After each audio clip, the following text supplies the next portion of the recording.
Hey there, and welcome back to another My Hero Academia Season 6 review. And today we're going to be talking about the latest episode to drop, Full Power, which recounts the aftermath of Deku leaving the hero course and establishing himself as a true hero fighting amidst the ruins of Japan. And so yeah, before we go any further, I would like to say that I have read the manga and I'm aware of any relevant future plot points and details, even though I've probably forgotten a bunch of it. But for the purpose of these reviews, I really prefer to approach things from an anime-only perspective so that anime-only fans can watch along and join in too. And so yeah, with all that being said, let's jump into the episode. So we start things off with a quick recap of what happened in the closing moments of the previous episode, where Deku leaves letters to the rest of Class 1A telling them that he's withdrawing from the hero course and that he's going to be fighting alone so they're not targeted by Shigaraki and All For One. And we also learn that Japan, in the wake of all the escapes and attacks, has become a lawless ruin, filled with villains and refugees and vigilantes fighting back. So pretty much it's a disaster zone with very few heroes to help, and many people who have lost faith in the system. And Deku's out there all by his lonesome, kicking villain ass one by one. And here's where we catch back up, as he notices a powerful villain lurking in the distance. The intro then plays and we return to the city, and instead of following Deku,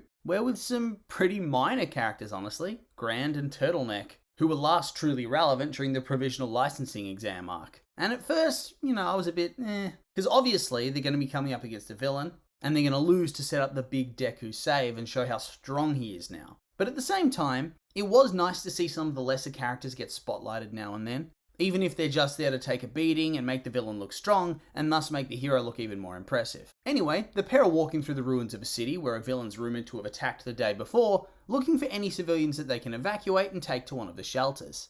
But when they find the group, they don't want to leave with them. They've lost faith in the heroes and they don't think they can protect them. And that ultimately, they can just look out for themselves and protect themselves. And you know what? Fair enough. From their perspective, this is all the hero's fault. And on top of that, they explicitly tell us they're regional heroes, they're locals, they straight up quit and abandon ship. Why should they trust them after that? But yeah, they tell them to go away, and so they do, only to immediately get a radio warning that a massive villain's on its way over. And this villain's revealed to be Muscular. Pretty much a worst case scenario, as the dude was able to tank punches at Deku's 100% power, so these guys have no chance. Turtleneck runs off to call for help and evacuate the citizens, whilst Grand stays behind to fight, and yeah, they both fail here. The residents don't listen and they want to go and fight, and Grand gets smashed pretty quickly. Although he does manage to unleash a full-powered vibrate all through Muscular's muscle fibers, which does come in handy for Deku later, so he still gets the assist from that. A bit of a consolation prize for the likely broken bones and internal bleeding, I suppose. Anyway, as Muscular's about to go for the killing blow,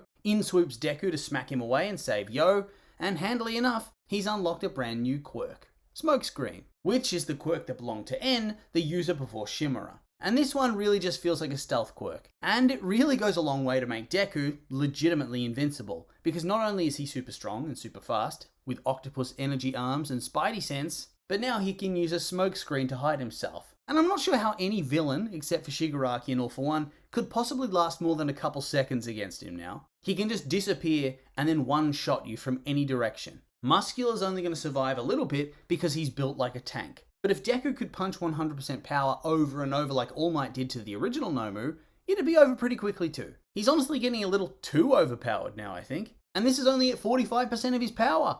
What's 100 gonna look like? Damn. Good luck to any minor villain that ever comes up against him ever again from this point onwards. Anyway, Muscular's pretty hyped to see him again, with his prison stint allowing him to build up an obsession with getting a rematch for the thrill of fighting somebody as strong as Deku. For the bloodlust. He attacks, Deku uses a whole heap of smoke to hide and get Yo to safety, which gets him a little lecture from N, who materializes to talk to him, as the barrier between the users is now gone. N tells him that since One For All's accumulated so much power and become so strong, that he needs to ensure that he remains in control of his quirks at all times, and monitor how much power he's using.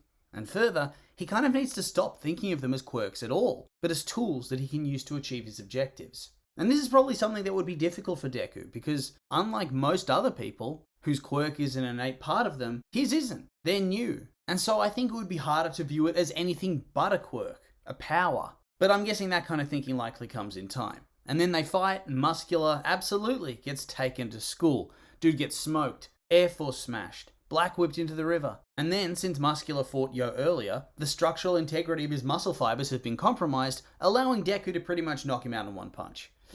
Yeah, a bit anticlimactic in a way, but also really epic. Deku is a badass now. And the hood makes him look very cool, and it's a shame that they're likely going to get rid of it after this arc. Deku then leaves and drops off Muscular at a police station before meeting back up with All Might. Here, it's revealed that All Might had ordered some support items for Deku from the US to protect his arms and let him use them a bit more freely, and not at 100%, but higher than he could before with no backlash. And then, whilst he's on the phone with Hawks, it's shown that Deku has become a severe workaholic as he runs out in the middle of a conversation to keep hunting down different villains. And this leads Hawks to speculate that he doesn't want to let people around him get hurt again. Which, it's very wholesome, but also quite sad considering he's 15, 16? Poor dude shouldn't have to deal with this. We then get a bit of a flashback to show what went on at the hospital after Deku woke up. He, his mum, and All Might sit around as the doctor talks about how his arms are still bad, but not as bad as they could have been. The damage was more external as opposed to the arms exploding from within. And since his powers also increased, he isn't losing the use of his arms. But still, don't do it again. Honestly, I really liked this explanation. Him losing use of his arms was never going to be in the cards, but here, at least they waved over it in a way that makes sense. Inko then asks for a long overdue explanation of everything that's been going on, with All Might finally deciding to fill her in on the fact that he decided to pass his quirk onto her son, a minor in her care.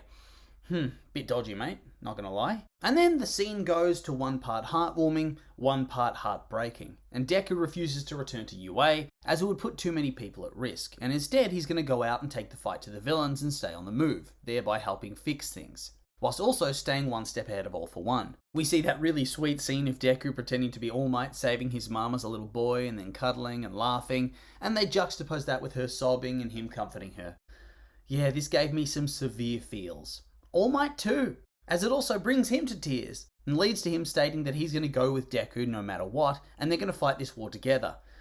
Dad might. Very wholesome stuff here, folks. And then, after they let the top three know, Deku speaks to Gran Torino, who tells him to kill Shigaraki, and that killing people is sometimes the only way to save them. Not very wholesome, and I've always found it quite odd that this old dude seems to have no pity or empathy or sympathy whatsoever for Shigaraki, but regardless, it is still good advice. You can't save everybody. And so after he takes his cape, Deku journeys out to become a hero, which leads into the present day, with the preview for next episode promoting a clash with one of All For One's goons, a former hero turned assassin. So yeah, that should be exciting. Also, looking like we're getting some new quirks as the second and third users are going to show their face at last. And so yeah, that's the end of the episode. And I would like to say that these have just been my opinions, and now I'd like to hear yours. What do you think of the episode? You like it, hate it? I'm curious for your thoughts, so make sure to like, comment, subscribe, and let me know.